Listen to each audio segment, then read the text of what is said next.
Hey, what's up y'all? In this video, I'll be explaining every new unit in depth in TFT's set 12. Some abilities are super simple, while others have a lot of nuance you can only find by playing, so I'll be covering all of that today. In the last video, I covered what every trait in set 12 does, so make sure to check that out if you don't know what the traits do yet. Without further ado, let's go. Our first one cost is Ashe. Ashe is a ranged AD carry whose ability makes her, for the next 5 seconds, fire an additional missile at a nearby target whenever she auto-attacks.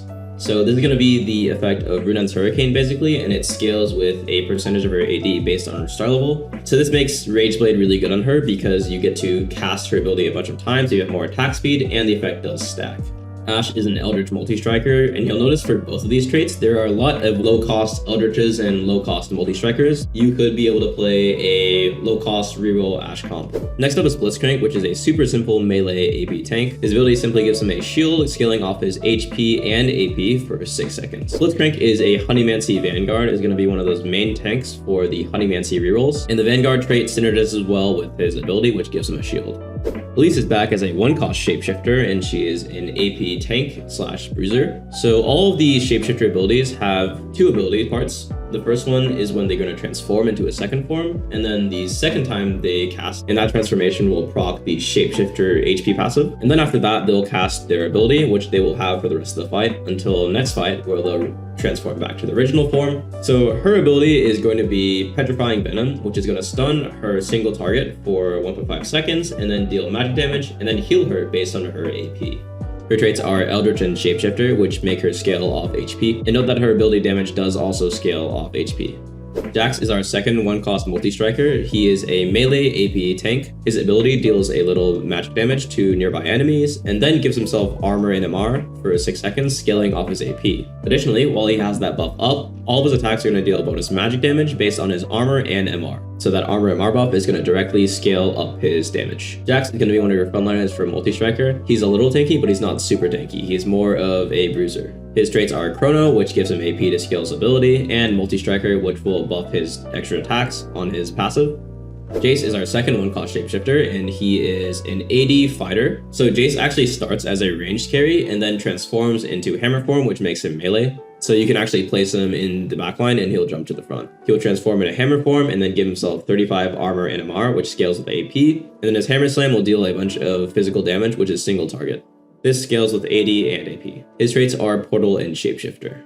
Lilia is a 1-cost Fairy Bastion. She is an AP melee tank. Her ability gives her a heal based on her AP, and then immediately deals magic damage to adjacent enemies as well. So lots of AP scaling there, which means something like Crown Guard is going to be really amazing. This is pretty similar to the KDA Lilia from set 10. Her traits are Fairy and Bastion, but her ability doesn't scale with any of the stats that you get from this, just AP. Namzi. Namzi returns as a 1-cost ranged AD carry, so you want to put her in the backline. Her ability basically shoots a fireball at a target, and if you get all 3 dragons on your board, which are Namzi, Smolder, and Shyvana, she'll gain the dragon upgrade, which will make her instead breathe fire in a larger area, giving her AoE, and then she'll deal a little more damage. She scales with both AD and AP, but she is an AD carry. She is a dragon hunter, and then hunters will gain AD, scaling up her ability. Poppy is a melee tank whose ability first gives her a shield for 3 seconds based on her AP, and then will damage her target for a physical damage based on her AD. Pretty interesting that she scales with both. Her traits are Witchcraft and Bastion, and for Witchcraft, she is a single target unit, so she's not going to be able to curse multiple enemies at a time, just whoever she hits. Seraphine is our first backline AP carry for 1-cost. Her ability is that she fires a single hex sound wave towards the longest line of enemies that she can hit, dealing magic damage, and then every time she hits an ability with that wave, the wave's damage will be reduced by 35%. So she will always fire at the longest line that she can hit. These abilities are always coded pretty intuitively, so you don't need to worry too much about it. Pretty similar to Talia, all the way from set 8 Monsters Attack. Her traits are Fairy and Mage. Fairy, if you put a Fairy Crown on her, she'll get damage amp, and Mage can give her less or more AP based on how many you have, but it'll make her always cast twice. Soraka is our second Mage 1-cost. She is also a ranged AP carry. She has her Q from League, which will hit the target as well as anyone within 1 hex of the target. This deals magic damage, and then she will also heal the nearest ally to the Starfall for a chunk of Soraka's AP. Sugarcraft, if you have a bunch of stacks, will scale up her AP, and then Mage will give her more or less AP and make her cast twice. Soraka has 60 mana cost and Seraphine has 70, and while they're both mages, you're probably going to want Shojin over blue buff here.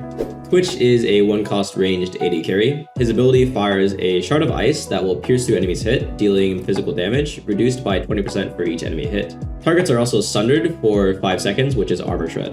According to Mobilytics, Twitch's sunder is 20%, while the sunder for Last Whisper is 30.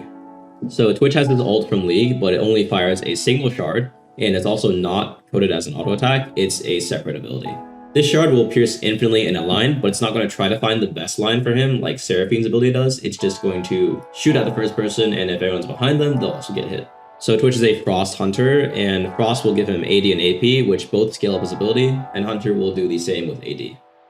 Warwick is our other Frost 1-cost. He is a melee AD fighter, so his ability is simply a passive and it is infinitely stacking. Every time he kills an enemy champion, he will permanently gain 1% attack speed and move speed, so the keyword is killed, not takedowns, meaning he has to get the last hit. Also, his attacks will heal himself for a portion of his AP and also deal bonus physical damage. Additionally, whenever he attacks an enemy below 25% health, he will gain double the healing and physical damage. It's important to note that his healing scales with AP, while his damage scales with AD. His traits are Frost and Vanguard, so while this guy can act as a bit of a tank with the Vanguard trait, he is meant to be a melee carry. Ziggs is another backline AP carry. His ability will throw a bouncing bomb at his farthest enemy, so if he's in the bottom left corner, he'll target the top right. The bomb will explode on the first enemy hit, dealing a bunch of magic damage to that enemy, and then it will also hit everyone in a 1-hex radius for half of that magic damage. From what I've seen in game, it doesn't actually bounce. He just targets the furthest enemy and then chucks it in a line, and anyone who is between that will get hit by the bomb first. So imagine it like a Lux Laser or a Lux Q from the last set that will always target the furthest enemy, but it will always stop on the first enemy hit. His traits are Honeymancy and Incanter. He is the 1-cost carry for Honeymancy, and Incanter will give him AP, as well as more AP every time Incanters attack or cast. Note that he has a mana cost of 50, so getting a blue buff and getting him to cast a bunch with Incanter is not a bad idea. Our final 1-cost is Zoe, who is another ranged AP carry. She's only 1-cost with 3 traits. Her ability is Trouble Bottle, which will deal magic damage to the target and then reduce their magic resist for the rest of combat. This will stack infinitely onto the enemy target. She only has a mana cost of 30 as well, so you can make her spam cast to stack up that MR reduction. Note that the MR reduction is flat and not percentage based. Her first trait is Portal, her second trait is Witchcraft, which again she is a single target AP carry, and her third trait is Scholar, which is going to make her cast more often. Our first 2-cost is Ahri, who is a ranged AP carry. Her ability has a passive and an active. The passive gives her a 30% bonus AP from all sources. Her ability fires an orb at the target, dealing magic damage, and then it will pass through them and then pull back, dealing a little bit less true damage on the pullback. Her traits are Arcana and Scholar. Ahri's Arcana trait variant is that she'll give your entire team AP, plus more for each unique 3-star champion on your board. Note that this says 3-star and not 3-cost, so if you have 3-star Ahri, it'll give you more AP. If you have 3-star Ahri plus 3-star Ziggs, it'll give you more, and so on. At 2 Arcana, it's 10 AP plus 5 per 3-star. At 3, it's 15 AP plus 8 per 3-star. At 4, it's 20 AP plus 12 per 3-star. And at 5, it's 25 AP plus 18 AP per 3-star you have on your board. Ahri's second trait is Scholar, giving her bonus mana on attack. Akali is a melee AD carry. Akali's ability makes her dash to the furthest enemy within 3 hexes, dealing physical damage to them.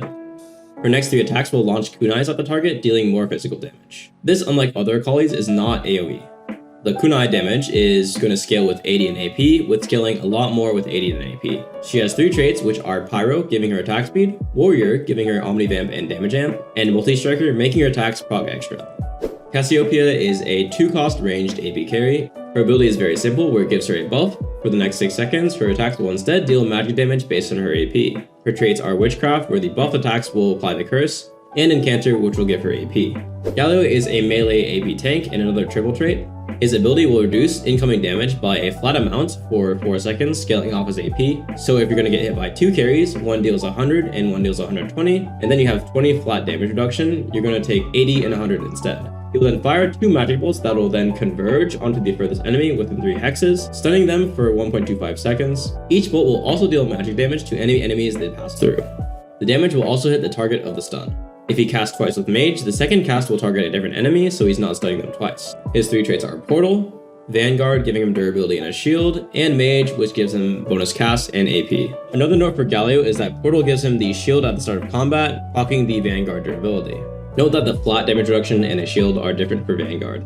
According to Tactor last October, flat damage reduction will apply first, and then the percentage damage reduction will apply after. So let's go back to the example where your opponent dishes out 100 damage. Galio will reduce the damage by 20 to 80, and then the Vanguard durability will kick in if he's shielded, reducing that by another 8 down to 72. Kassadin is a 2-cost melee AP fighter. His ability will deal magic damage to his target, and then give himself a shield based on his AP for 3 seconds. Then, for the rest of combat, he'll make his attacks deal bonus magic damage based on his AP. This damage buff actually does stack until the end of the fight. His traits are Portal, giving him a shield, and Multi-Striker, giving him bonus attacks. Kog'Maw is a 2-cost ranged AD carry. His ability is Hive Ooze, which will launch a Honey Wad to the current target, dealing physical damage to enemies' hits. This is in the form of a ball that carries around a trail, which is his E in League of Legends. Adjacent allies hit by the trail additionally gain an attack speed buff for 4 seconds, scaling off his AP. The ball and trail itself is only actually 1 hex wide, but it's pretty good at hitting adjacent allies. If you place units right next to Kog'Maw, you can expect them to always get hit by the attack speed buff. His traits are Honeymancy and Hunter, giving him bonus AD.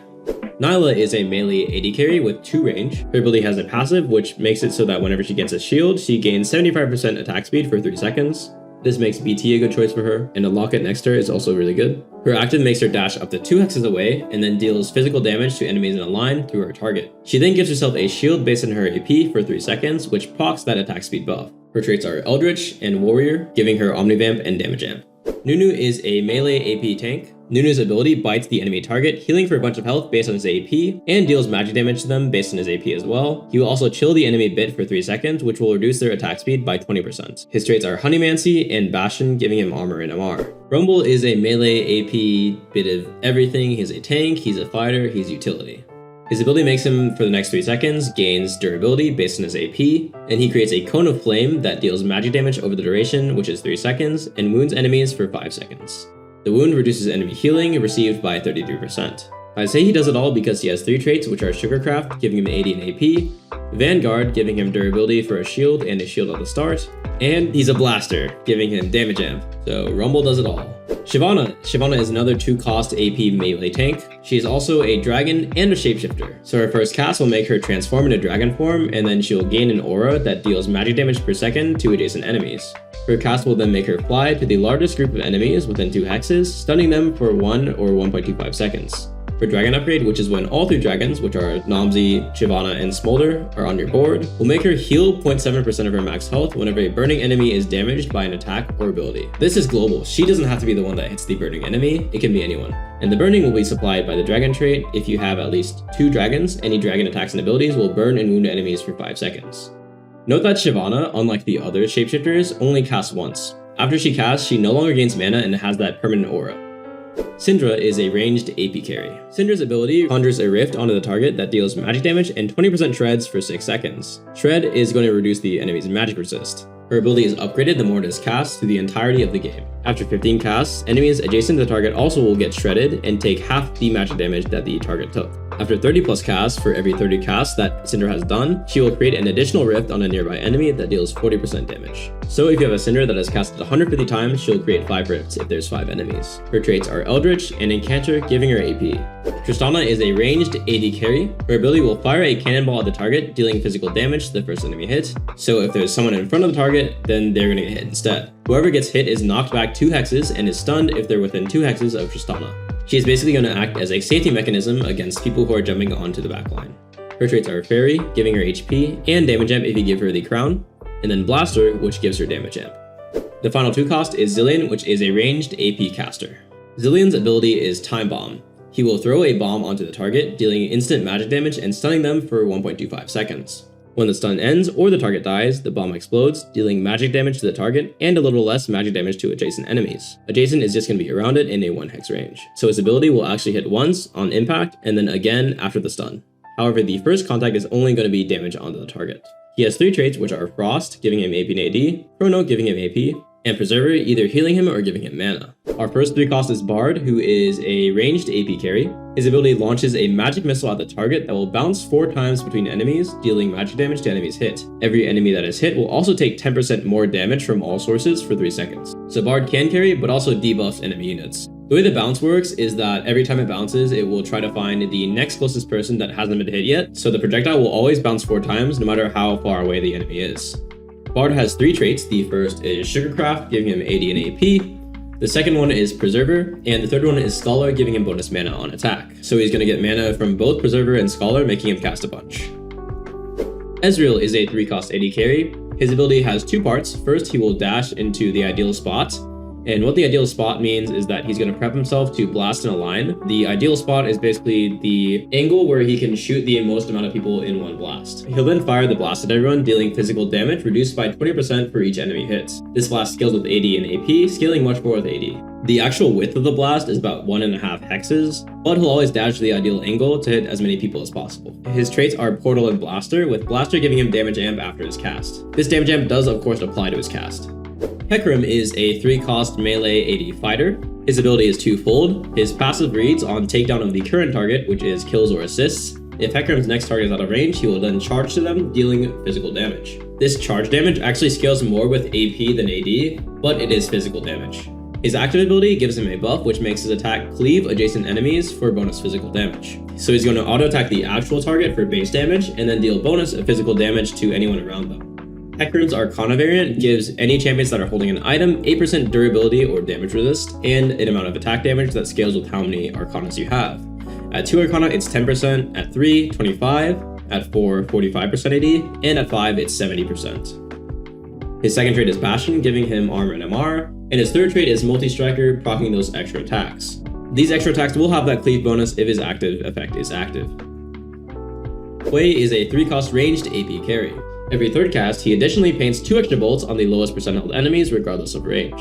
If there's only 2 Nits alive on a third cast, he's just going to strike twice. If there's only 1 alive, it'll just be once. He's not going to strike the same target twice or 3 times just because they're the lowest enemy. The moment later that they wait to get striked is very short, about half a second. His traits are Frost and Blaster, with once again the Blaster proccing on his ability. Jinx is a 3-cost AD carry. Her ability is a buff that gives her decaying attack speed over 4 seconds, and her attacks will deal bonus true damage based on her AD and AP. This effect scales a little bit better with AD than AP. Takedowns, which are kills or assists, will also refresh the effect for 3 seconds. Her traits are Sugarcraft, giving her AD and AP, and Hunter, which gives her AD. Katarina returns as a 3-cost melee AP carry. Katarina's ability makes her blink to the largest group of enemies within 2 hexes of her, and then she spins, dealing magic damage over 3 seconds to enemies within 2 hexes, and wounding them for 5 seconds. Wounding is going to reduce the healing of enemies by 33%. The 2 nearest enemies will take a little more damage than the others. If Katarina kills an enemy with the cast, she will blink to reposition again during the cast. This doesn't reset the timer on the cast, but does make sure you get the maximum amount of damage possible. Her traits are Fairy and Warrior, giving her Omnivamp and Damage Amp. Mordekaiser is a 3-cost melee AP tank. His ability gives himself a shield that decays over 2 seconds and then also slams the target, dealing magic damage in a 2-hex line. He then gives himself 10 ability power for the rest of combat. His traits are Eldritch and Vanguard, giving him 10% durability while shielded and a shield at the start of the fight. Nico returns as a 3-cost melee AP tank. She's a shapeshifter, so her first cast will regain 18% of her health over a 2-second duration, releasing Scuttle Blast at 3 nearby allies and 3 nearby enemies. Allies hit are healed, and enemies hit take magic damage and are stunned for 1.25 seconds. Both of those scale directly with her AP. Her traits are Witchcraft, and she does have AoE to apply the curse, and Shapeshifter, and even though she'll transform back into Nico after her first cast and then transform back into the Crab later, she'll still keep that bonus health from the Shapeshifter effect. Shen is another melee AP tank. His ability gives him durability or damage reduction for 3 seconds based on his AP. He will then create 3 volcanic ruptures under the closest enemies, which will stun them for 1.5 seconds and deal magic damage. Subsequent ruptures on the same enemy are 50% effective. This is just to make sure you're not perma-stunning enemies with just Shen. So the first time you stun an enemy will be 1.5, second time will be 0.75, blah blah blah. His traits are Pyro, giving attack speed, and Bastion, giving armor and MR. Swain is yet another melee AP tank, and is another shapeshifter. His first cast will transform him into demon form, gaining max health based on his AP. While transformed, he will deal magic damage to enemies within 2 hexes every second. This damage scales with his AP. After his first cast, his next cast will give him additional max health and increases damage by an amount until the end of the fight. The amount of damage increased scales with his AP as well. Note that the damage increase is just a flat number added to the AoE, and is not a percentage increase. His traits are Frost, giving him AP and AD, and Shapeshifter, buffing his abilities given HP. Veigar is a ranged AP carry. His ability has a passive, giving him 3 AP for every charm you buy in the shop. Remember that you can only buy one charm per turn. His active ability simply deals single target magic damage to the target with a big AP scaling. His traits are Honeymancy and Mage, with Mage doubling his cast, modifying his AP. Vex is another 3-cost melee AP tank. Her ability gives her a shield for 4 seconds based on her AP, increasing by 5% for every enemy targeting Vex. Once the shield expires, she deals magic damage to enemies within 2 hexes. Her traits are Chrono and Mage, giving her AP and multiple casts. Our final 3-cost is Wukong. Wukong is unique as his Druid trait doesn't actually give him a trait bonus, he instead has a powerful ability and increased stats. Wukong's ability has a passive and an active. His passive gives him 30% bonus armor and magic resist from all sources, so that's going to be traits, items, and augments. His active ability makes him spin, gaining shield based on his AP for 4 seconds, and then deals a total amount of physical damage to each adjacent enemy to him. The total amount is equal to a scaling based on his armor and MR. So Wukong, as a druid, like threats from set 8, going to be a splash tank unit you can throw on the front line. Our first 4-cost is Fiora. Fiora is a melee AD fighter. So for ability, she's first going to leap backward and charge up her ability, and while she charges up, she's going to gain 70% durability, which is damage resistance. Then she's going to calculate the most amount of enemies within a line of 2 hexes, and then will dash through all of them, dealing physical damage to everyone, plus splitting a amount of damage with scales of both AD and AP between all enemies' hits. This effectively ends up looking like a Yone ult from League of Legends. The ability will calculate itself however many people she can sweep up, and then go for it. Her traits are Witchcraft and Warrior. She does have AoE in her ability, so she will apply those curses to multiple enemies, and Warrior will give her Omnivamp and Damage Amp. Our second 4-cost warrior is Gwen, and she is a melee AP fighter instead of attack damage like Fiora is. She also has 2 range over 1 over Fiora. Her ability is Snip Snip with a very low mana cost. Every 2 casts, she gains a stack of Snip, and then her active is that she will dash with her scissors and snip twice, plus once for every snip stack in a cone. The first and final snips will deal more damage than these snips in between. So she is a ramping melee AP carry. The stacks will of course only last until the end of the fight. Her 2 traits are Sugarcraft, which will give her AD and AP, and Warrior, which will give her Omnivamp and Damage Amp. Kalista is a ranged AD carry. Her passive is that her attacks will embed a spear into her target, and then every 3 attacks it will also embed spears into 2 nearby enemies. Her active ability will deal physical damage to each enemy for each of their embedded spears. This damage scales with both AD and AP, with more AD and less AP. Her traits are Fairy and Multi-Striker, which does proc her passive. Karma is a 4-cost ranged AP carry. Her ability is basically a poison spell. It will attach a temporal rift to the target and the closest unaffected enemy that will deal magic damage over 8 seconds, and then it will also reset the duration of all other rifts on the enemy, meaning that you will be able to infinitely stack these rifts, and every time she casts, it will reset that duration, lasting up to 8 seconds. If the enemy dies while affected by Karma's spell, the rift will explode into Stardust, healing adjacent allies for 8% of their max health. Her traits are Chrono and Incanter, which will both give her AP. Nami is a 4-cost ranged AP carry. Her ability fires a bubble dealing magic damage at the largest group of enemies within a range. Every 3rd cast she makes, she will instead summon a giant wave which will deal magic damage to enemies in a line. This wave will be fired at the largest group within her range, but then extend until the end of the opponent's board. So when you're positioning Nami, you want to be cognizant of where the wave is going to end up going, so that you can maximize the chance of hitting your opponent's carry. Her traits are Eldritch and Mage is going to make it a lot easier for you to get those 3rd casts off. Nasus is a 4-cost AD tank. He's a shapeshifter, so his first cast is going to steal HP split between his nearest enemies. Each cast after he transforms will heal himself based on his AP, and then deal physical damage towards his target based on his health. His Pyro trait will give him attack speed, and shapeshifters will give him max health, increasing after his first cast. That max health bonus scales well with his ability's physical damage. Olaf is a 4-cost AD fighter. His passive is that every 4 attacks, and when changing targets, he will leap at the target and then deal bonus physical damage to the target and adjacent enemies within 1 hex. His active ability is that he will buff himself for the next 5 seconds, gaining attack speed, Omnivamp, and crowd control immunity. This effect does not stack, and he will not gain mana until the effect is over. The Omnivamp or Lifesteal actually does also scale with AP. His traits are Frost, giving him AD and AP, and Hunter, giving him more AD. Quick positioning tip, since he gains more AD after his first takedown and he easily jumps to the next target, you want to put him against the weakest and squishiest member of the enemy team. Rakan is a 4-cost melee AP tank. His ability will give himself a shield based on your HP for 3 seconds, and then shoot 8 feathers in a wide cone, dealing magic damage to enemies when they hit. He'll then shield any allies within 2 hexes for a portion of his AP, lasting for 4 seconds. His traits are Fairy and Preserver, and he is a very good user for the Fairy trait's Queen Guard armor. He's also going to get a lot of healing from the Preserver trait, which is great for your tank. Ryze is a ranged AP carry whose ability opens portals that fire magic bolts split between the 4 closest enemies. The amount of magic bolts actually scales with your attack speed, which is 10 plus 1 per 40 attack speed that you have. Each bolt will deal magic damage based on your AP. So this is going to be our attack speed based AP carry, similar to Twisted Fate and Azir from previous sets. Ryze is a Portal Scholar, with that Scholar bonus giving him more mana on attack, giving you more incentive to build attack speed. Tahm Kench is a melee AP tank. His ability makes him dive underground and then surface next to the closest enemy. He will then send out a shockwave towards the farthest enemy within 4 hexes. Enemies within 2 hexes or hit by the shockwave will take magic damage and then are stunned based on Tahm Kench's star level. Tahm Kench's Arcana bonus is that he will give your team bonus health for each active trait that you have, except unique traits. This is very similar to how Jazz and Stand United apply to your board. At 2 Arcana, it's going to be 20 health, 3 Arcana, 40 health, 4 Arcana, 75, and 5 Arcana, 125 health per trait. That bonus health scales up nicely with the Vanguard shield.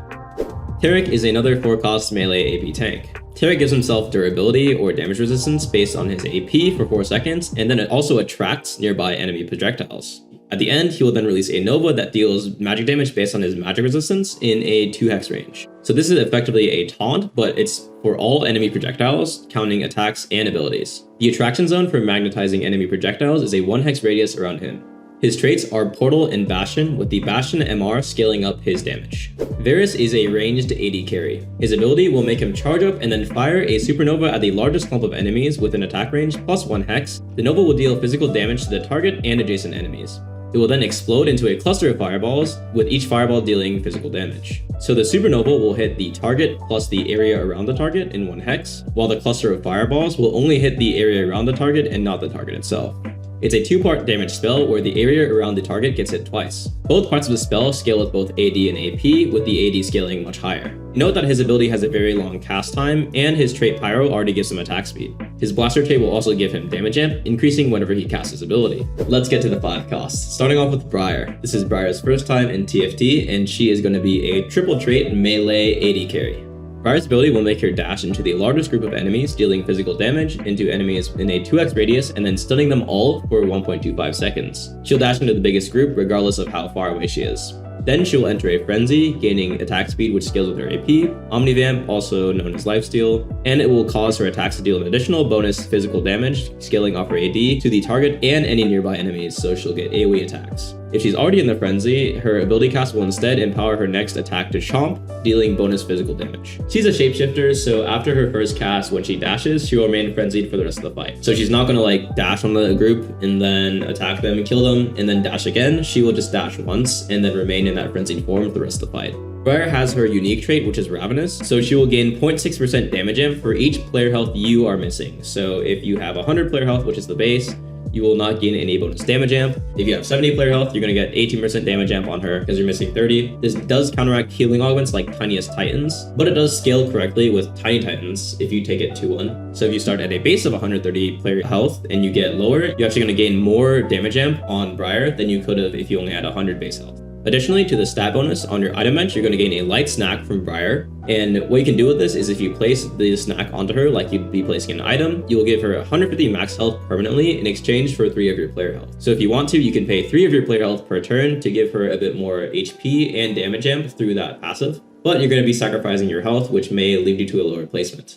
Her other 2 traits are Eldritch and Shapeshifter. And note that the bonus HP from feeding her those snacks will scale with the Shapeshifter bonus. Camille is another melee AD carry. So her ability has 2 portions. First, whenever the enemy that she's targeting dies, she will hookshot onto the lowest percent health enemy within 3 hexes and then deal a bunch of physical damage. Additionally, every time she hookshots or whenever she casts her ability, the next attack will deal a bonus true damage, which scales with both her AD and AP.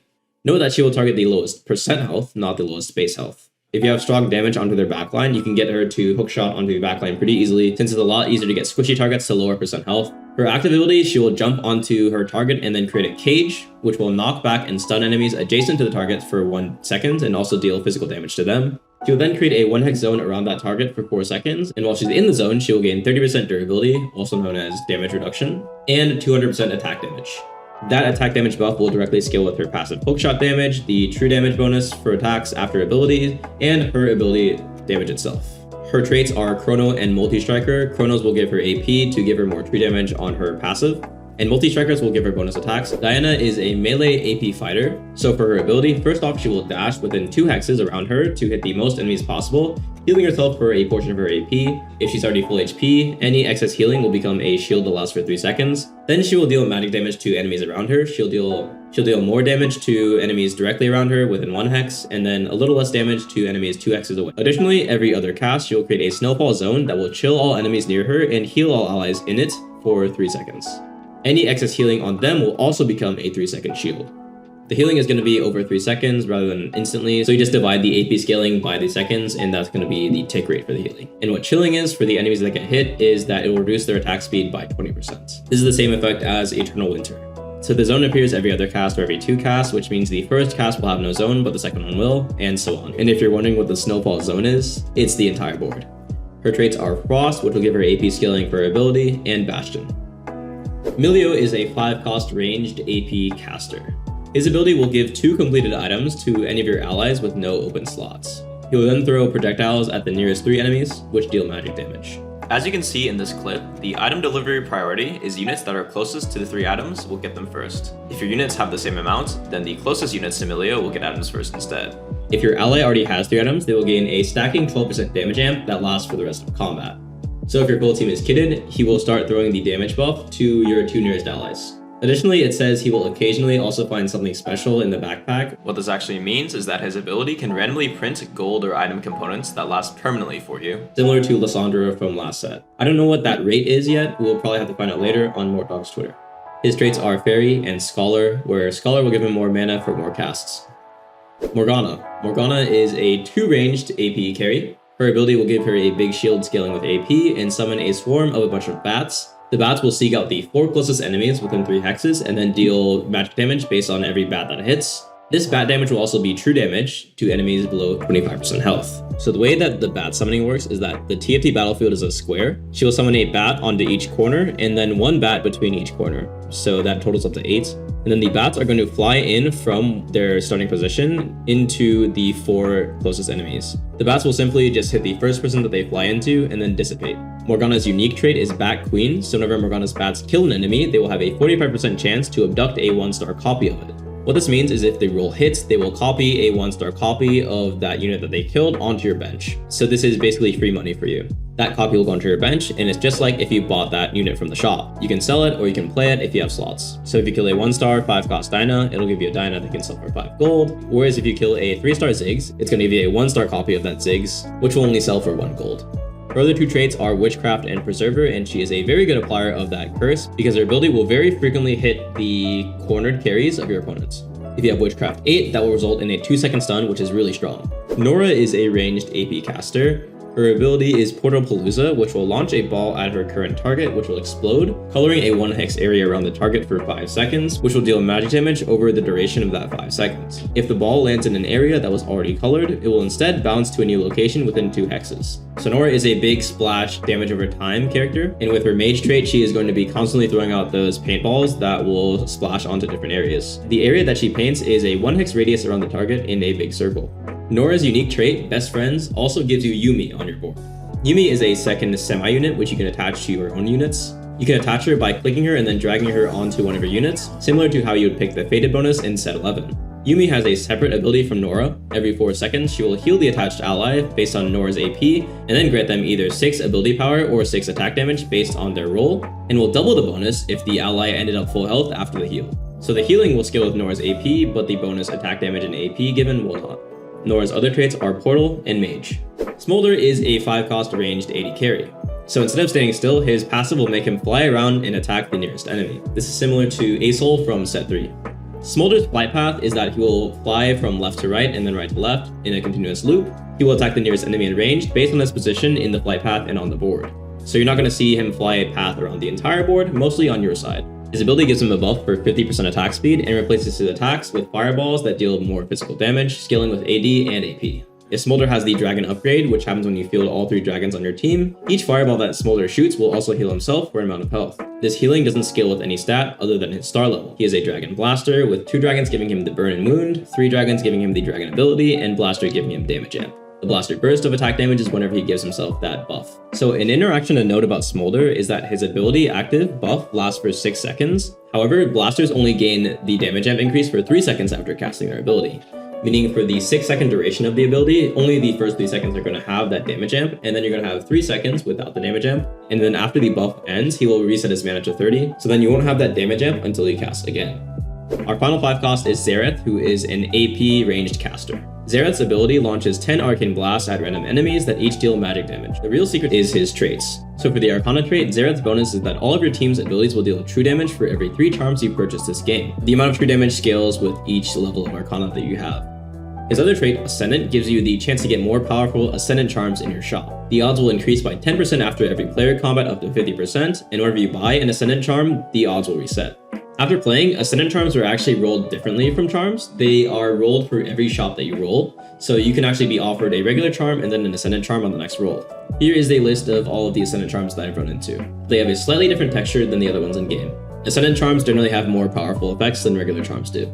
So in the late game, it's worth it to consider buying a Xerath and then plugging it in while you roll down if you're looking for a stronger charm. You can then take him out if you buy a charm, and then the charm will still go through. You're not going to lose the effect. That's a wrap for today's video. Thanks so much for watching as always, and drop a sub if you want to see more guides on charms, augments, and full comp builds. I'm also posting daily on TikTok, Shorts, and Instagram Reels, so check those out as well. Thanks again, stay frosty, and climb on.